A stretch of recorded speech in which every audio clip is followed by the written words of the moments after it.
Bonjour à tous et bienvenue dans cette nouvelle vidéo dans la Rome Wars. Aujourd'hui je vais vous présenter ce bestiau, la statue 1/4 Xionar. C'est parti!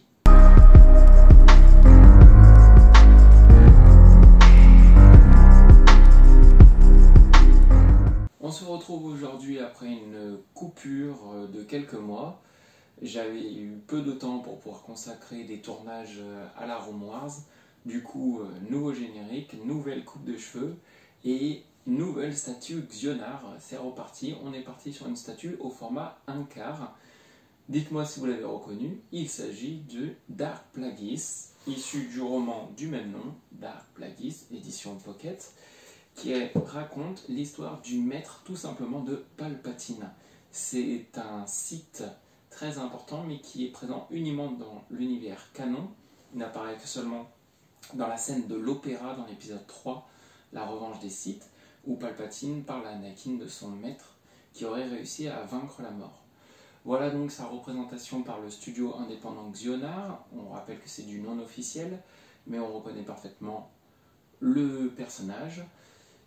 Statue qui est quand même très imposante puisqu'elle mesure 60 cm, juste figurine compris, de là à sa capuche, et on monte à 72 cm en prenant le sable laser light up et la base, donc elle ne sera pas acceptée par n'importe quel meuble décoratif. Ensuite, vous avez donc le light up qui fonctionne à l'arrière, pas de bouton marche ou arrêt, il suffit de brancher, débrancher, hop, voilà, et on rebranche.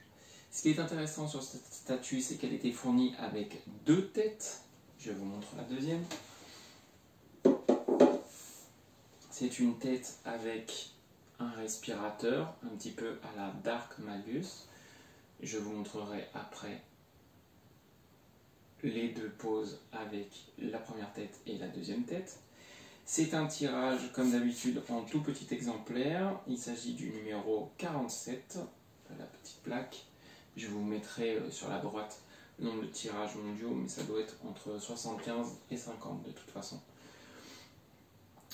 Moi, ce que j'aime dans cette statue particulièrement, c'est déjà que c'est un personnage qui n'est jamais représenté, à part une petite représentation des figurines Hasbro à l'échelle 3/75e. Je vous mettrai un exemple ici.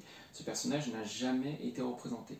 Alors que pourtant, le roman qui en parle, Dark Plagueis, il fait partie des meilleures ventes en termes de romans Star Wars. C'est un personnage qui est énormément apprécié par toute la fanbase, et pourtant, il n'existe qu'en très peu d'exemplaires ou de représentations. Le travail de Xionar est absolument impeccable, on reconnaît bien la race du clan bancaire. J'ai perdu le nom exact, je vous mettrai le nom, avec une silhouette très élancée, très fine, de très grandes jambes, un petit buste, des grands bras, une tête tout en longueur. Et ce qui est vraiment super sur cette figurine, c'est qu'en plus d'avoir deux têtes, on peut enlever la cape et on peut enlever le capuchon. Moi, c'est comme ça que je la présente. Du coup, c'est parti pour les poses.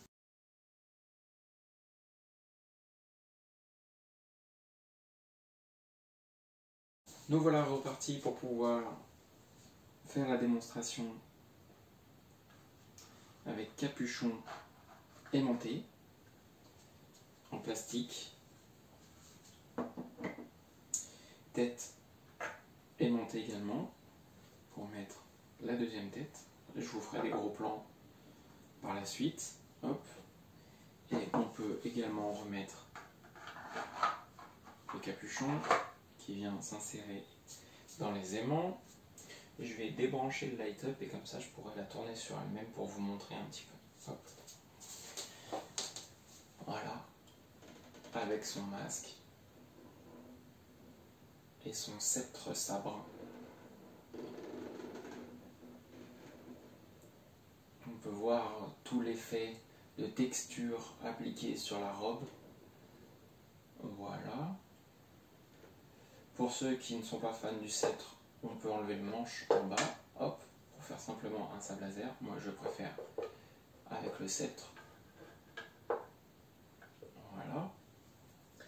Et maintenant, on va passer à la pose avec moi comme je l'expose, c'est-à-dire sans la robe et sans le capuchon. parce que j'ai un meuble très court derrière, et du coup la robe qui dépasse quand même, ça nous fait combien de profondeur? Ça nous fait à peu près 50 de profondeur, ne me permet pas de pouvoir la mettre dans la pose de face sans avoir un gêne par la robe. C'est parti, on y va pour enlever la robe. Cette fois c'est tout bon, la statue est présentée dans sa plus simple appareil. Il y avait juste une chose, c'est déboîter la base du socle. Moi malheureusement j'ai eu de la casse dans le transport, le pied est arrivé fissuré ici. C'était la première statue que j'ai achetée en direct avec Xionar, j'ai pu tester leur service après-vente, et bah c'est irréprochable. En ayant contacté Abdel dans la foulée, il m'a renvoyé entièrement un buste, et le light-up ne fonctionnait pas, il m'a renvoyé une manche avec le light-up. Donc du coup, service irréprochable, remplacement total de la statue, impeccable. On peut voir du coup la cape, ça c'est de la résine, ça c'est du plastique qui reste un peu contractable pour pouvoir épouser parfaitement la forme sur le côté des épaules et du torse. Donc cape très grosse, très...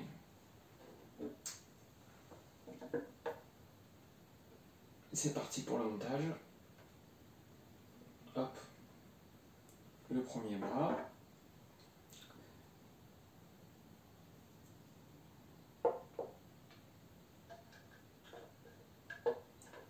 Le sceptre. Le deuxième bras, c'est aimanté. Il faut juste rentrer dans le plug. Alors de dos, je vois pas très bien. Voilà. Et ensuite, ma tête préférée, c'est celle-ci. Et je l'expose de cette manière avec le light-up. Et voilà. Ça, c'est ma pose préférée. Je trouve que on le voit encore plus, il n'est pas caché dans sa grande cape. La tête est tellement belle que ce serait dommage de la cacher aussi dans la capuche. Mais pour ceux qui préféraient le changement avec le masque, bien sûr, je vous montre le rendu. Hop. On peut même mettre simplement le capuchon sans mettre le reste de la cape.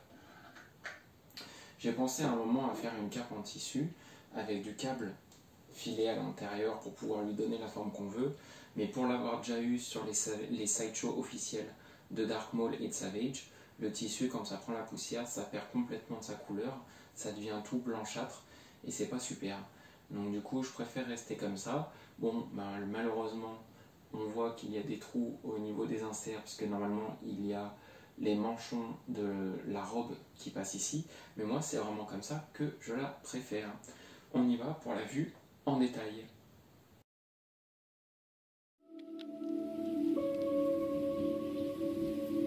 Ended. The Clone War has.